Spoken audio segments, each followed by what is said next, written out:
राधे राधे दोस्तों, हमारी आज की कहानी है। आजकल के बच्चे पुरानी परंपराओं को मजाक समझते हैं। एमबीए की पढ़ाई पूरी कर चुकी तरुणा की शादी शिवांग के साथ तय हो गई। शिवांग और तरुणा एक साथ एक ही कंपनी में काम करते थे। तरुणा शिवांग से एक पोस्ट सीनियर थी और उसकी सैलरी भी शिवांग से ज़्यादा थी। लेकिन जब शिवांग ने तरुणा को प्रपोज किया तो वे मना नहीं कर पाई।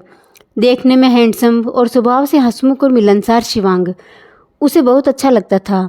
ऑफिस में धीरे धीरे दोस्ती हुई और फिर दोनों में प्यार हो गया। अंततः दोनों ने शादी कर ली। असली बखेड़ा तो खड़ा हुआ शादी के बाद। शिवांग के घर में केवल उसके माँ पापा रहते थे। एक बड़ी बहन थी सिया, लेकिन उसकी शादी पहले ही हो चुकी थी। शादी के पहले दिन ही शिवांग की माँ ने तरुणा को समझाना शुरू कर दिया। देखो बेटा, जब तुम्हें माहवारी आएगी तो मुझे बता देना। हमारे यहाँ माहवारी में औरतों का चेहरा नहीं देखा जाता। जितने भी दिन तुम्हें माहवारी रहेगी, तुम्हें अलग कमरे में अलग बिस्तर पर सोना होगा। वहीं पर तुम्हें तुम्हारा खाना और पानी दे दिया जाएगा। तरुणा के द्वारा इसका कारण पूछे जाने पर उसकी सास ने समझाया, माहवारी में औरतें अशुद्ध हो जाती है और उस औरत की छाया पड़ने से भी पुरुष को पाप लगता है। इसी कारण मैं तुम्हें अलग कमरा दे दूंगी जहां तुम आराम से रहना। तुम्हें कोई तकलीफ़ नहीं होगी। बस तुम्हारे 4 दिन उसी कमरे में बैठे रहना होगा। तरुणा ने जब ये तुगलकी फरमान सुना तो उसके पैरों तले से ज़मीन खिसक गई। उसने अकेले में इस बारे में शिवांग को बताया। शिवांग, मम्मी जी ने मुझे ऐसा ऐसा कहा है। अब तुम ही बताओ, इन 4 दिनों तक मैं एक ही कमरे में बंद कैसे रहूँगी? कोई मेरा चेहरा भी नहीं देखेगा तो मैं ऑफिस कैसे जाऊंगी? शिवांग ने सीधा सीधा पल्ला झाड़ा और बोला, तरुणा, ये सब औरतों की बातों में मुझे मत घसीटो। यहाँ तो ऐसा ही होता रहा है। जब सिया दीदी घर में थी तो वह भी महीने में 4 दिन कमरे में ही बंद रहती थी। लेकिन तुम्हारा जैसा मन करता है तुम वैसे मैनेज करना। मैं तुम्हें और मम्मी के बीच में कुछ नहीं बोल सकता। खैर, शादी के 1 हफ्ते बाद ही वो लोग कुछ दिनों के लिए हनीमून पर चले गए। हनीमून से लौटे तो अगले ही दिन दोनों वापस ऑफिस जाना शुरू कर दिए। शादी को 2 महीने बीत चुके थे, लेकिन तरुणा ने एक बार फिर अपनी सास को नहीं बताया कि उसे माहवारी आई है। एक दिन उसकी सास ने उसे बुलाया और पूछा कि बहू, 2 महीने बीत गए तुम्हें इस घर में, तुमने दोनों महीनों में बताया नहीं कि तुम्हें माहवारी कब आई थी? मैंने तुमसे कहा था ना कि मुझे बता देना, जिससे तुम्हारा कमरा अलग कर दूं। तरुणा ने धीरे से मुस्कुराते हुए जवाब दिया, मम्मी जी, मुझे माहवारी आती ही नहीं। तरुणा की सास तो आवाक रह गई और बोली, हे भगवान, ये क्या कह रही हो तुम? तुम्हें माहवारी नहीं आती? और वे इसके बाद गला फाड़ फाड़ के चिल्लाने लगी, अरे शिवांग, देख तेरे साथ कितना बड़ा धोखा हो गया।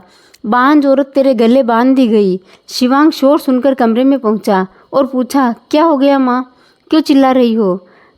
तब उसकी माँ ने बताया, तेरी बीवी को तो माहवारी ही नहीं आती। इतनी बड़ी बात तुम्हें पता नहीं थी।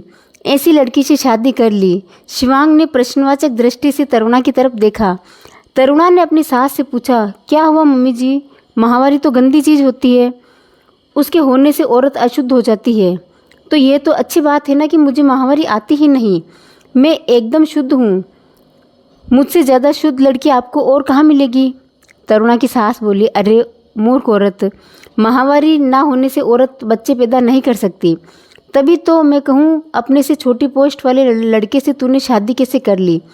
फिर तरुणा ने अपनी सास से पूछा, मम्मी जी, बच्चे पैदा करना अच्छी बात है या बुरी बात है? तो उसकी सास ने कहा, यह भी कोई पूछने वाली बात है? हर औरत माँ बनना चाहती है।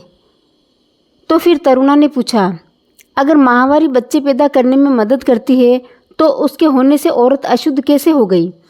आगे तरुणा ने अपनी सास को समझाते हुए कहा, मम्मी जी, मुझे भी माहवारी आती है, लेकिन मैं इस बात को नहीं मानती कि इसमें अशुद्ध हो जाती हूँ मैं। ये तो एक प्राकृतिक प्रक्रिया है। इसीलिए आजकल तो अच्छे किस्म के पैड उपलब्ध हैं जिससे कपड़ों पर कोई दाग धब्बा भी नहीं लगता। फिर इस तरह के ढकोसले क्यों? लेकिन सास तो सास होती है, अपनी बात को गलत कैसे साबित होने दे? तुनक कर बोली, तुम आजकल के बच्चे पुरानी परंपराओं को मजाक समझते हो। अरे तुम्हारे भले के लिए ही तो कहा था कि अलग कमरे में रहना है, तुम्हें 4 दिन आराम रहता है। कोई काम ना करना पड़ता। हमारे पूर्वजों ने अगर नियम बनाए हैं तो कुछ सोच समझकर ही बनाए हैं। तरुणा ने उत्तर दिया, मम्मी जी, सोने की पिंजरे में रखकर चिड़िया को बासमती चावल का दाना डाल दोगी तो वह कैसे खुश रहेगी। पीरियड में मुझे भी दर्द होता है, जब ज़रूरत होती है तो मैं खुद आराम कर लेती हूँ, लेकिन ये कहाँ की बात है कि आप मुझे ज़बरदस्ती एक कमरे में बंद कर दिया जाए और कहा जाए कि आराम करना ही है। अगर मुझे ज़रूरत महसूस होगी तो मैं खुद कहूँगी कि मम्मी जी मुझे काम नहीं करना, मुझे आराम करना है, मुझे आराम करने दीजिए। बस रीति रिवाजों के नाम पर उलूल जुलूल कानून मुझ पर ना ला दिए। अब तरुणा की सास ने अपना आखिरी पेतरा आजमाया और शिवांग की ओर आंखों में आंसू भर के बोली, देख ले बेटा, आजकल की आई लड़की मेरे साथ कैसे कैसे मजाक कर रही है। क्या इसलिए मैंने तुम्हें लव मैरिज करने दिया था। शिवांग के कुछ कहने से पहले ही तरुणा ने कहा, माँ जी, शिवांग कुछ नहीं बोलेंगे क्योंकि वे पहले ही कह चुके हैं कि वे औरतों के प्रपंच में नहीं फंसने वाले। क्यों शिवांग, मैं सही कह रही हूँ ना। और ऐसा कहकर तरुणा अपने कमरे में चली गई। शिवांग और उसकी माँ एक दूसरे के मुंह की तरफ देखते रह गए।